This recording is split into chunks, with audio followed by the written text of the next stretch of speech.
कल के टॉपिक में हमने ये समझा कि आवेश का शुरुआत कहां से हुई थी, आवेश के बारे में हमने क्या जाना, कहां से स्टार्ट हुआ था आवेश। कल के टॉपिक के आधार पे आपको दो प्रश्न आने चाहिए। पहला क्वेश्चन है कि आवेशन का मूल कारण क्या है, तो इसका आंसर है कि आवेशन का मूल कारण इलेक्ट्रॉन का स्थानांतरण है। इलेक्ट्रॉन जाएंगे या इलेक्ट्रॉन आएंगे तो वस्तु जरूर आवेशित होगी। और दूसरा क्वेश्चन है कि आवेश कितने प्रकार के होते हैं, तो इसका आंसर है आवेश दो प्रकार के होते हैं, धनावेश, ऋणावेश। धनावेश वस्तु पर तब आएगा जब वस्तु से इलेक्ट्रॉन जाएंगे, और ऋणावेश वस्तु पर तब आएगा जब वस्तु पर इलेक्ट्रॉन आएंगे। ये दो बातें आप जानते हो। इन दो बातों को जानने के पश्चात आप आगे समझते हैं। अगला टॉपिक पढ़ते हैं आज इसी विद्युत क्षेत्र वाले चैप्टर में, आवेशन के प्रकार, कि आप किसी वस्तु को कितने प्रकार से आवेशित कर सकते हैं। हेडिंग डालिए, आवेशन के प्रकार। किसी भी वस्तु को हम निम्न तीन प्रकार से आवेशित कर सकते हैं। नंबर एक है घर्षण द्वारा।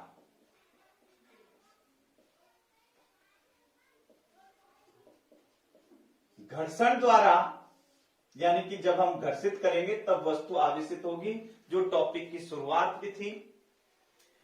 घर्षण द्वारा आवेशन में क्या होता है, मान लो आप एक कांच की छड़ लेते हैं और दूसरा आप रेशम का कपड़ा लेते हैं। इन दोनों को आप घर्षित करते हैं तो कांच की छड़ धनावेशित हो जाएगी और रेशम का कपड़ा ऋणावेशित हो जाएगा। कल के आधार पे हम ये कह सकते हैं कि कांच की छड़ जो धनावेशित हुई है उसमें से इलेक्ट्रॉन गए हैं, और रेशम का कपड़ा ऋणावेशित हुआ है, उसमें इलेक्ट्रॉन आए हैं।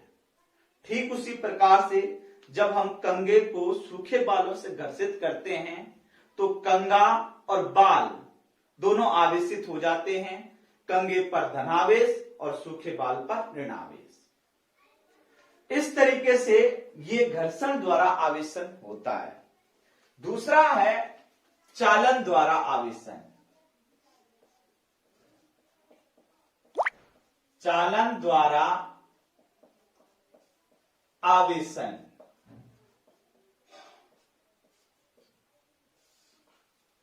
इस चालन द्वारा आवेशन में, इस चालन द्वारा आवेशन में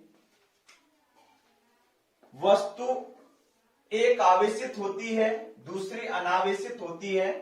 मान लो ये हमारे पास एक आवेशित वस्तु है जिस पर धनावेश है, और एक दूसरी वस्तु है जो अनावेशित है। चालक ए आवेशित है, चालक बी अनावेशित है। अब अगर हम इन दोनों वस्तुओं को, चालक ए और चालक बी को आपस में संपर्कित करते हैं, बी अनावेशित था, ए आवेशित था, तो इसके साथ संपर्क में आने से ये भी आवेशित हो जाएगा। इसको कहते हैं चालन द्वारा आवेशन। एक बॉडी चालक है, एक वस्तु पर आवेश है, दूसरी वस्तु अनावेशित है, दोनों आपस में मिली तो जो अनावेशित थी वो भी आवेशित हो जाएगी। इसका हम ये भी जानते हैं, जैसे मान लो किसी एक व्यक्ति को करंट लगा है, अगर उससे दूसरा व्यक्ति कनेक्टेड हो जाए तो उसको भी करंट लगेगा। ये हमारे पास दूसरा पॉइंट था, चालन द्वारा आवेशन। तीसरा है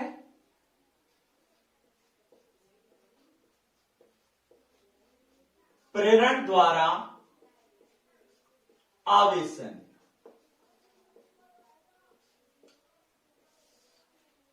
प्रेरण द्वारा आवेशन में क्या होता है, मान लो बच्चों ये हमारे पास एक चालक गोला है, इस गोले को हमने एक कुचालक स्टैंड पर रखा है, इस पर कोई आवेश नहीं है और इस गोले को हमने आवेशित करना है। इस गोले के पास में हम एक आवेशित छड़ लाते हैं,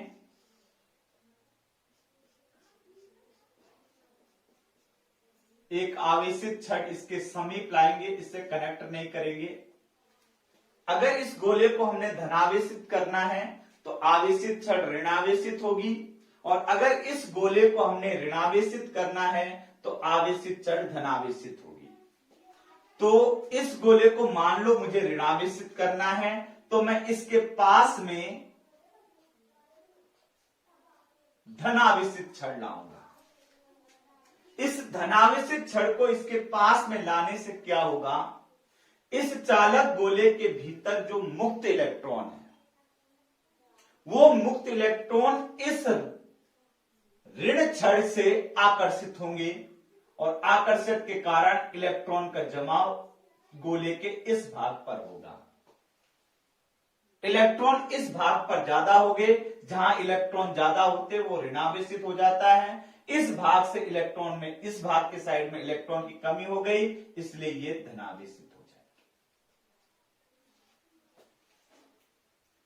अगर ये छड़ हम हटा देंगे तो इलेक्ट्रॉन वापस अपनी जगह पे चले जाएंगे और ये फिर से न्यूट्रलाइज हो जाएगा। अभी भी ये न्यूट्रलाइज है, अभी भी इस पर कोई आवेश नहीं है, सिर्फ आवेश का पुनः वितरण हुआ है। थर्ड पॉइंट में, थर्ड वाले टाइप में हम क्या करेंगे कि ये जो आवेशित गोला है, इस गोले को हम भू संपर्कित कर देंगे इस छड़ की, आवेशित छड़ की मौजूदगी में। इस चालक गोले को हम भू संपर्कित कर देंगे। भू संपर्क का मतलब है भूमि से कनेक्ट कर देंगे। जैसे ये भूमि से कनेक्ट होगा, इसका ये धनावेश खत्म हो जाएगा। वो धनावेश कैसे खत्म होता है कि भूमि जीरो पोटेंशियल पे मानी जाती है। पोटेंशियल तीसरा चैप्टर आएगा विभव, उसमें हम इसका और डिटेल में कर लेंगे, लेकिन फिर भी आप समझ लीजिए यहां इस भाग में इलेक्ट्रॉन की कमी है। जितनी इलेक्ट्रॉन की कमी इस भाग में है उतने इलेक्ट्रॉन ग्राउंड से यहां पहुंच जाएंगे, ये प्लस आवेश न्यूट्रलाइज हो जाएगा। आप इसी चीज को इस तरीके से भी समझ सकते हैं कि धनावेश जमीन में चला गया है।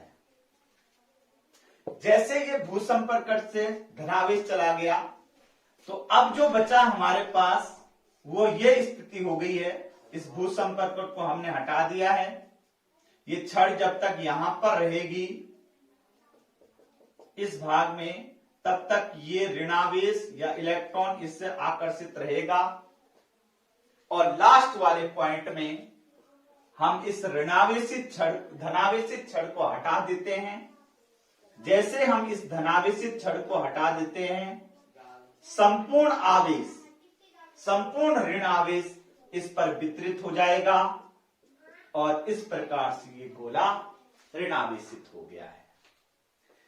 प्रेरण द्वारा आवेशन हम इसलिए कहते हैं इसे, क्योंकि हमने इस गोले से किसी भी आवेश को टच नहीं किया है। इस छड़ को हमने इसे टच नहीं किया, इस गोले से प्रेरित किया है। ये छड़ आवेशित है, इसने इस गोले को प्रेरित किया कि मैं आवेशित हूं तो तू भी आवेशित हो जा। इसलिए यहां पर यह आवेशन की रीडिस्ट्रीब्यूशन हुआ। रीडिस्ट्रीब्यूशन होने के बाद हमने इसको भू संपर्कित किया और भू संपर्क करने के बाद हमने इस पूरे गोले को आवेशित कर दिया। ये 1 नंबर का प्रश्न भी आता है कि आप किस प्रकार से किसी गोले को ऋणावेशित कर सकते हैं या किस प्रकार से किसी गोले को धनावेशित कर सकते हैं। अगर इस गोले को आपने धनावेशित करना है तो यहां पर आप आवेशित छड़ लाएंगे ऋणावेशित, और अगर इसको ऋणावेशित करना है तो यहां पर आवेशित छड़ लाएंगे धनावेशित। इस आवेशन की प्रक्रिया में मुख्य बातें आपको एक याद रखनी है कि इस वाले पॉइंट में घर्षण द्वारा आवेशन में ग्रुपिंग में चार्ज प्रोड्यूस होता है। ग्रुपिंग का मतलब है एक धनावेशित तो दूसरी ऋणावेशित, जबकि चालन द्वारा आवेशन में जिस प्रकार की वस्तु आवेशित है अनावेशित वस्तु भी उसी प्रकार की होगी। प्लस है तो अनावेशित वस्तु भी प्लस से होगी, जबकि प्रेरण द्वारा आवेशन में विपरीत प्रकृति का आवेशन होगा, विपरीत प्रकृति का आवेशन उत्पन्न होगा। आपके पास धनावेशित छड़ थी और गोला आपने किया ऋणावेशित। इस वाले टॉपिक में विपरीत, इस वाले में समान, जबकि इस वाले टॉपिक में पेयर में यानी कि जोड़े के रूप में दोनों आवेश उत्पन्न होंगे। ये था हमारे पास आवेशन के प्रकार। इसके बाद एक और छोटा सा टॉपिक चलता है कि आवेश का मात्रक और बीमा। तो हम करते हैं आवेश का मात्रक और बीमा। इससे आगे हमारे पास आवेश का मात्रक एवं बीमा।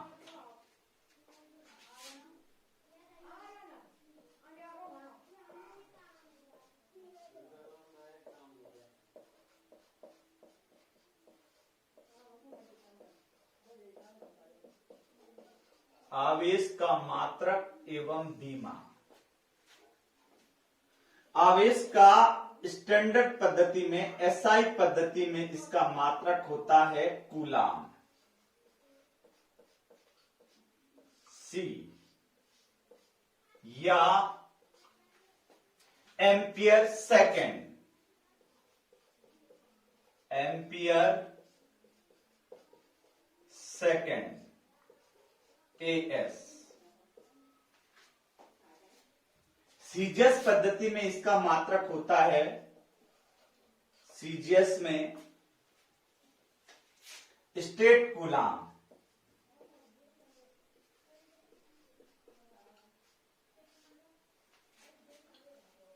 सबसे छोटा मात्रक होता है, ये स्टेट कूलाम ही है सबसे छोटा मात्रक। सबसे छोटा मात्रक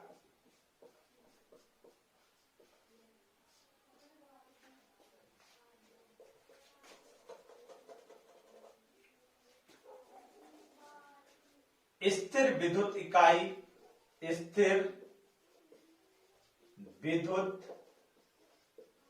इकाई जिसको बोलते हैं बच्चों ईएसयू, इलेक्ट्रोस्टैटिक यूनिट, या इसका नाम हम कहते हैं फ्रैंकलिन, एफआर।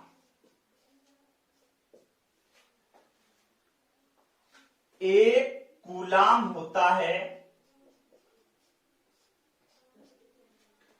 3 × 10⁹ ईएसयू या फ्रैंकलिन। ये आपको याद रखना है। सबसे बड़ा मात्रक होता है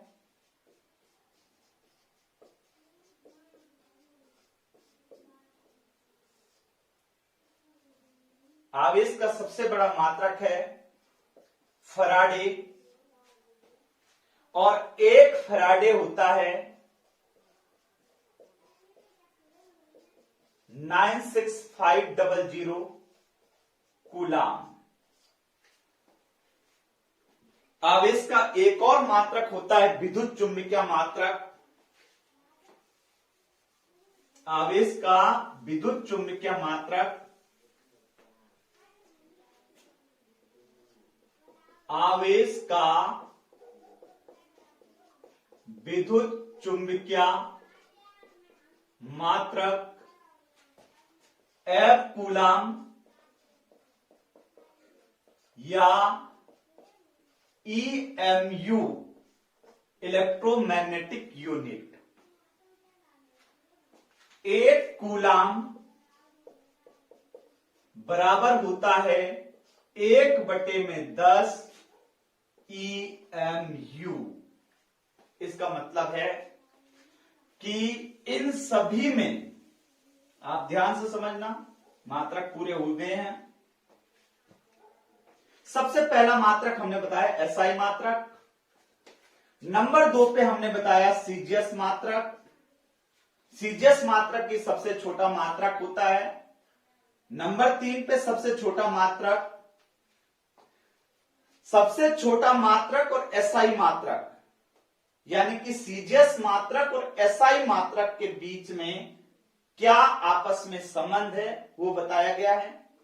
नंबर 4 पे आपको याद रखना है सबसे बड़ा मात्रक। सबसे बड़ा मात्रक कितने कूलाम के बराबर है वो भी बता दिया गया है। और उसके बाद नंबर 5 पे आवेश का विद्युत चुंबकीय मात्रक, जिसको कहते हैं F कूलाम या EMU।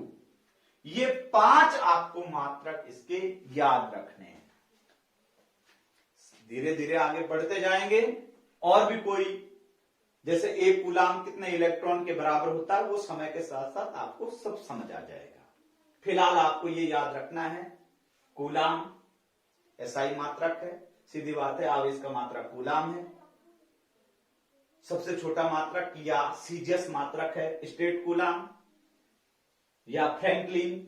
1 कूलाम बराबर है 3 × 10⁹ फ्रैंकलिन। सबसे बड़ा मात्रक है फैराडे और विद्युत चुंबकीय मात्रक है F कूलाम या EMU। आवेश की बीमा, आवेश की बीमा, आवेश की बीमा होती है बच्चों, अधिकांश MLT लिखते नहीं, M0 L0 A and T, T and A, shortcut form में AT। आवेश की जो बीमा है वो है AT। A stand for ampere, T stand for time, second. ये हमारे पास था आवेश की बीमा के बारे में। नेक्स्ट टॉपिक हमारे पास है आवेश के गुणधर्म। आवेश के गुणधर्म।